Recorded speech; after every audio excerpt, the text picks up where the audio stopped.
Son of God, share my mind, and you don't die. This is the season 4, the episode 32 in the series How to Manifest Immortality.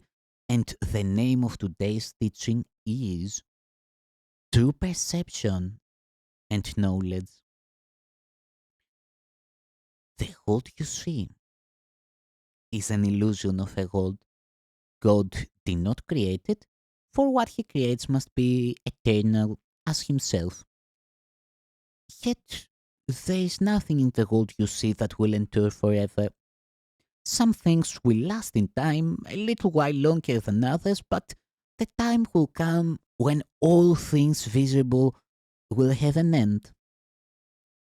The body's eyes are therefore not the means by which the real world can be seen, for the illusions that they look upon must lead to more illusions of reality.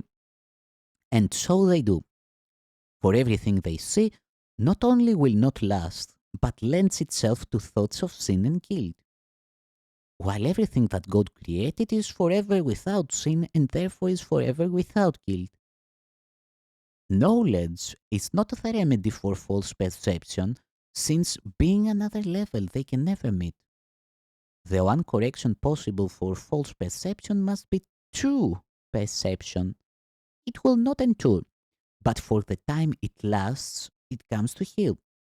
For true perception is a remedy with many names: forgiveness, salvation, atonement, true perception, all are one. They are the one beginning with the end to lead to oneness far beyond themselves. True perception is the means by which the world is saved from sin, for sin does not exist. And it is this that true perception sees. The world stands like a block before Christ's face, but true perception looks on it as nothing more than just a fragile veil, so easily dispelled that it can last no longer than an instant. It is seen at last for only what it is, and now it cannot fail to disappear, for now there is an empty place made clean and ready. Where distraction was perceived, the face of Christ appears, and in that instant is the hold for God with time forever ended, as the hold spins into nothingness from where it came. A hold forgiven cannot last.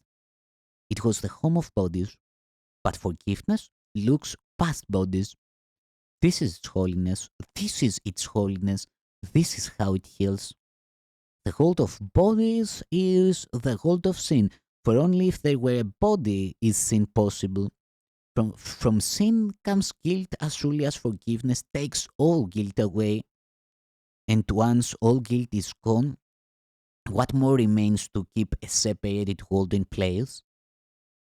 For place has gone as well along with time. Only the body makes the world seem real, for being separate, it could not remain where separation is impossible. Forgiveness proves it is impossible, because it sees it not. And what you then will overlook will not be understandable to you, just as its presence once has been your certainty. This is the shift that true perception brings. This, what was projected out, is seen within, and there forgiveness lets it disappear. For there the altar to the Son is set, and there his Father is remembered. Here are all illusions brought to truth and laid upon the altar. What is seen outside must lie beyond forgiveness, for it seems to be forever sinful.